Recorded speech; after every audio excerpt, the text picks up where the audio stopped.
have you ever felt like there's a deeper connection waiting for you, just beyond the noise of daily life? Well, today, we're going to explore a really profound teaching from Sidi Shaykh Mohamed Faouzi al-Karkari. It's all about the night, a time he says our connection to the divine is at its absolute peak. So let's dive into the incredible power of night prayer and see what it really promises. Our journey tonight actually begins with this beautiful, powerful vision from one of the Sheikh's disciples. Imagine it, walking beside a vast sea under a sky just packed with stars. Now, this isn't just some pretty image, it's really our gateway.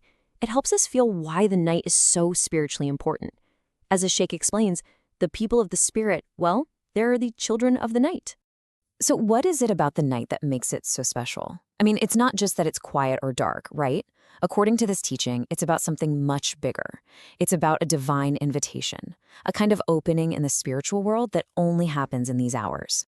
Okay, so here's the core idea, and it's really profound. The teaching says that at night, the Lord descends to the first heaven. Think about what that means. It's like the barrier between you and the divine becomes thinner, almost transparent. It's a time of unbelievable spiritual closeness, an open door for anyone who's awake to walk right through. And here is the part that is just so crucial. This incredible opportunity, this closeness, it doesn't require some impossible spiritual feat. The teaching really emphasizes that because of this divine proximity, even the smallest effort, just turning your attention and your heart, can lead to a connection with rewards that, and I'm quoting here, cannot be counted or enumerated. It's an incredible return on your spiritual investment. All right, so how do you actually approach this sacred time? It's not about just jumping in with a list of requests. No, there's a clear step-by-step process.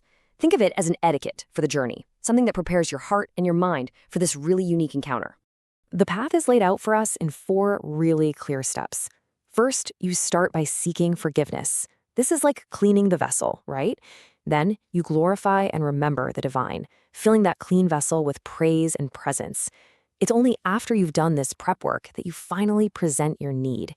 It's a beautiful progression from purification to praise, and then finally to your petition. And what can you actually ask for? Well, the invitation is incredibly open. It covers basically everything, from spiritual needs like forgiveness and a deeper connection, all the way to worldly things like relief from a tough situation or protection from someone causing you harm. The door is wide open for any and all sincere concerns of your heart. But, and this is a huge but, there is one critical condition. Your intention has to be pure. Any prayers that come from a place of envy or hatred or a desire to see someone else harmed, they just won't be answered. In fact, the Sheikh warns that a prayer like that can actually bounce back as a problem for the person who made it. This path really requires a clean heart. So, this brings us to what might be the most astounding part of this entire teaching. If you follow the steps, if your heart is pure, and you do this during that special time of night, what happens next is, well, it's nothing short of miraculous. The promise is right here. It's just one word. The Sheikh says with total certainty that the answer comes instantly. Not in a little while, not tomorrow, but in the exact moment of your supplication.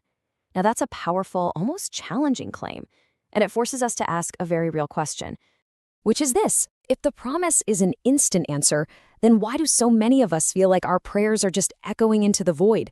You know that feeling? It's a disconnect that a lot of people feel, and thankfully the teaching addresses this exact contradiction head-on. So if that connection isn't happening, the teaching says it's not because the promise isn't true, it's because there are obstacles in the way. This next part of our explainer is basically a diagnostic, helping us pinpoint what might be blocking that divine response. The Sheikh points to 3 main reasons. The first one is simple: a lack of real, deep-down faith in the promise itself.